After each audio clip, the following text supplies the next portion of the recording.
नमस्कार दोस्तों, एडीआर अड्डा में आपका स्वागत है। मैं एडवोकेट राघवेंद्र सिंह अपने विचारों को लेकर आपके समक्ष उपस्थित हूँ। दोस्तों, एडीआर अड्डा यूट्यूब पर जाकर सर्च करें और मेरे चैनल को सब्सक्राइब करें, और आपको लगे कि बात मुद्दे की है तो इसको शेयर भी करें। तो एडीआर अड्डा यूट्यूब पर सर्च करें। दोस्तों, आज मैं मैंने 3-4 दिन से कोई वीडियो नहीं डाला है, लेकिन आज मैं आपके समक्ष कुछ बातें रखना चाहता हूं। कुछ सवाल हैं। 2024 के चुनाव की तैयारी शुरू हो गई है, पक्ष और विपक्ष दोनों के द्वारा। तो पक्ष और विपक्ष की दोनों की चुनाव की तैयारी 2024 की शुरू हो गई है, और जो सत्ता में हैं, सत्ता में जो लोग बैठे हुए हैं वो सत्ता को बचाने के लिए, और जो लोग संघर्ष कर रहे हैं वो अपना संघर्ष, तो नैरेटिव तैयार किया जा रहा है देश में। नैरेटिव ऐसा कि मीडिया को अपना काम दे दिया गया। अब तो ये मतलब नो डाउट कि जो मीडिया काम कर रहा है वो सरकार के लिए काम कर रहा है और कारपोरेट के लिए काम कर रहा है। ये बात अब बार बार करने से कोई मतलब नहीं है। लेकिन 2024 के चुनाव को लेकर दोनों तरफ से कुछ हलचल देखने को मिल रही है। इसी बीच आज़ादी के आंदोलन से निकली पार्टी कांग्रेस पार्टी का 138वां अधिवेशन स्थापना दिवस मनाया गया। तो नागपुर मतलब आरएसएस का मुख्यालय नागपुर, और वहाँ पर कांग्रेस का 138वां स्थापना दिवस जो मनाया गया, और वहाँ पर जो कांग्रेस लीडर्स के द्वारा इस देश के लिए जो आइडियोलॉजी को रखा गया, तो मैं कुछ उस पर बात करना चाहता हूँ आपके साथ। और देश की जो मौजूदा राजनीति चल रही है उस पर भी बात करना चाहता हूँ। मैं इसलिए बात करना चाहता हूँ क्योंकि इस चीज़ से हमारा देशवासियों का भविष्य जुड़ता है, इसलिए मैं बात करना चाहता हूँ। तो अब दोनों तरफ से शुरुआत हो गई है। तो कांग्रेस के स्थापना दिवस पर कांग्रेस के मौजूदा अध्यक्ष मल्लिकार्जुन खड़गे जी, उन्होंने बताया कि देश में किस तरीके से शोषण हो रहा है, शोषितों का, वंचितों का, किसानों का, सभी का शोषण हो रहा है। और फिर उस अधिवेशन में जो राहुल गांधी जो बोले, राहुल गांधी का जो कहना है उस अधिवेशन में, कांग्रेस का अधिवेशन इसलिए उसका मीनिंग्स है इस देश में क्योंकि कांग्रेस आज़ादी के आंदोलन से निकले हुए लोग हैं और 138वां स्थापना दिवस अपना मना रहे थे वो। तो कांग्रेस की विचारधारा इस देश को, तो वो जो कह रहे थे, राहुल गांधी जो कह रहे थे, तो वो कि इस देश में अधिकारों की लड़ाई और विचारधारा की लड़ाई, जिस पे उनका फोकस रहा कि विचारधारा की लड़ाई है और अधिकारों की लड़ाई है, संविधान की लड़ाई है, जहाँ तक मैं समझ पाया हूँ। तो उनका खुली बात है उनकी तरफ से कि ये विचारधारा की लड़ाई है, और ये लड़ाई धीरे धीरे सने उस मोड़ पर जा रही है कि आज़ादी की जो लड़ाई लड़ी गई, आज़ादी की लड़ाई अधिकारों के लिए लड़ी गई, आज़ादी की लड़ाई अधिकारों के लिए लड़ी गई, नागरिकों की अधिकारों के लिए। तो नागरिकों के अधिकारों के साथ जो मैं उनका जो मतलब समझ पा रहा हूँ राहुल गांधी जी के कहने का, कि जब उन्होंने कहा कि 70 साल में इस देश में, तो 47 के बाद जो भारत देश बना, जिसे हम आज भारत कहते हैं, तो वो उस भारत देश को संविधान जोड़ता है, क्योंकि संविधान अधिकार देता है। असम के लोगों को अधिकार देता है, मणिपुर के लोगों को अधिकार देता है, जम्मू कश्मीर के लोगों को अधिकार देता है, मध्य प्रदेश के लोगों को अधिकार देता है, उत्तर प्रदेश के लोगों को अधिकार देता है, अरुणाचल प्रदेश के लोगों को अधिकार देता है, तमिलनाडु के लोगों को अधिकार देता है, बंगाल के लोगों को अधिकार देता है, और पंजाब के लोगों को अधिकार देता है। इस देश में जो भी उस समय 47 में जो भारत बना, उस भारत को एडजस्ट करता है संविधान। संविधान ने सबको अपने अपने मतलब सबको राइट्स दिए। तो उन राइट्स को ही हम संविधान कहते हैं, और संविधान से ही इस देश का निर्माण हुआ, जैसा कि मैं समझ पाता हूँ। क्योंकि 47 से पहले अगर आप इस भूखंड पर अगर आप उसको जब हिस्ट्री में पढ़ेंगे तो यहाँ पर राजशाही थी।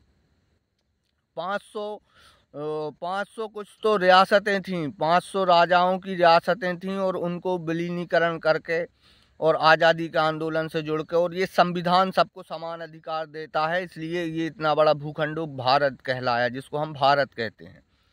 तो उनकी कांग्रेस के स्थापना दिवस से जो राहुल गांधी की आवाज़ निकली, तो वो आवाज़ ये निकली कि ये अधिकारों की लड़ाई है, और स्पष्ट अधिकारों की लड़ाई है, ये किसानों के अधिकारों की लड़ाई है, और ये मजदूरों के भी अधिकारों की लड़ाई है, और इस देश के नागरिकों के अधिकारों की लड़ाई है।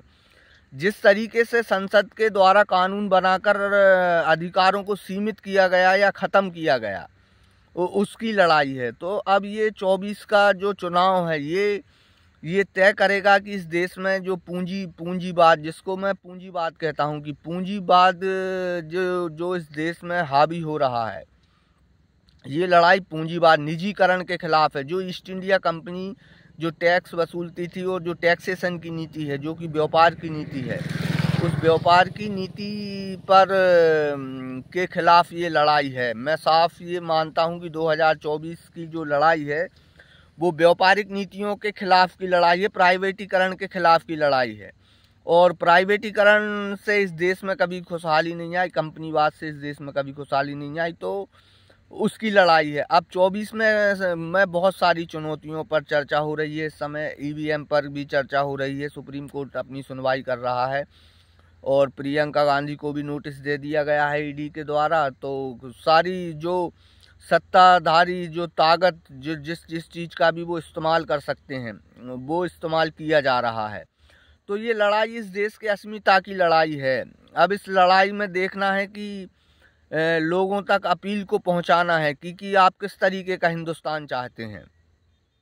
आप संविधान सम्मत हिंदुस्तान चाहते हैं, या आप इस तरीके का हिंदुस्तान चाहते हैं जिसमें सब कुछ पूंजीपतियों का रहेगा और नागरिकों के अधिकार सीमित रहेंगे, और इस तरीके का हिंदुस्तान। तो ये लोगों के समक्ष ये एक निर्णय का समय है। क्योंकि सत्ता की तरफ से जो नैरेटिव खड़ा किया जा रहा है राम मंदिर को लेकर हो या किसी भी तरीके से, तो वो एक चुनाव को एक धर्म का रंग देना चाहते हैं। तो चुनाव को धर्म के आधार पर जीतना चाहते हैं। धर्म का इस्तेमाल इस समय इस देश में धर्म का बेजा इस्तेमाल हो रहा है, और धर्म को चुनाव का एक रंग देकर और पूंजीपति तीसरी बार सत्ता में आने की तैयारी कर रहे हैं। तो मेरे कहने का मतलब है कि ये पूंजीवाद के खिलाफ प्राइवेटाइजेशन, क्योंकि संसद से जितना प्राइवेटाइजेशन निकला, प्राइवेटाइजेशन का मतलब आप समझिए कि जब मैं प्राइवेटाइजेशन का मतलब कहता हूँ, पूंजीवाद का मतलब कहता हूँ, तो आप उसको समझिए कि आप किसान को पकड़िए, आप किसान को सिर्फ एक ही लोन दिया जाता है। किसान को एक ही लोन दिया जाता है, केसीसी, कृषि लागत का जो लोन है वो लोन दिया जाता है। किसान को औद्योगिकीकरण का लोन नहीं दिया जाता, कि किसान अगर चावल निकालने की मशीन डालना चाहता है तो उसका लोन नहीं दिया जाए, उसमें बहुत सारी शर्तें लागू हैं। तो बैंकों के दरवाजे खोलना, ये आने वाला समय जो है 2024 में अगर सत्ता बदलती है या संघर्ष लंबा खिंचता है, तो आने वाले समय में ये हम एक इस बात को देखेंगे कि आने वाली सत्ता को भी इसके जो कह रहे हैं वो करना पड़ेगा। तो बैंकों से किसानों के लिए दरवाजे खोलना, मजदूरों के लिए दरवाजे खोलना, व्यापारियों के लिए भी, मिडिल क्लास व्यापारियों के लिए दरवाजे खोलना, और बेरोजगारों के लिए भी दरवाजे खोलना, स्टार्टअप के लिए भी दरवाजे खोलना, ये जो नीतियाँ इम्प्लीमेंट होना है आने वाले। क्योंकि पूंजीवाद जो है इस समय 2-3 उद्योगपति जो सरकार को अपने मैं ये मानता हूँ कि सरकार को अपने हिसाब से जो संसद से कानून बन रहे हैं वो अपने हिसाब से बनाए जा रहे हैं। कारपोरेट के हिसाब से बन। आप देखिए भारत का जितना भी समंदर का किनारा है, मैं इसको थोड़ा सा लार्ज परिप्रेक्ष्य में आंकता हूँ कि समंदर चाहे वो गुजरात में हो, महाराष्ट्र में हो, बंगाल में हो या तमिलनाडु में हो, या इसमें से 70%, 60-70% या 50-60% मतलब एक कंपनी को यानी एक व्यक्ति को सारे बंदरगाह दे दिए, पोर्ट दे दिए गए, एयरपोर्ट दे दिए गए, रेल के ठेके दे दिए गए, रोड के ठेके दे दिए गए, टोल के ठेके दे दिए गए। तो सारी चीज़ें वो पूंजीकरण है, जो इस देश की पूंजी जो सिकुड़ती जा रही है, जो उसमें सिकुड़ना आया और एक व्यक्ति के पास केंद्रित होती जा रही है, उसके खिलाफ ये लड़ाई है। किसानों के 3 कानून भी उसका एक उदाहरण है कि वो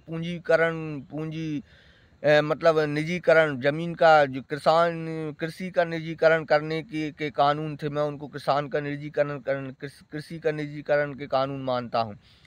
तो इस तरीके से ये लड़ाई अब विचारधारा की लड़ाई है और इस देश को जोड़ के रखने की लड़ाई है, नफ़रत के खिलाफ मोहब्बत की लड़ाई है ये।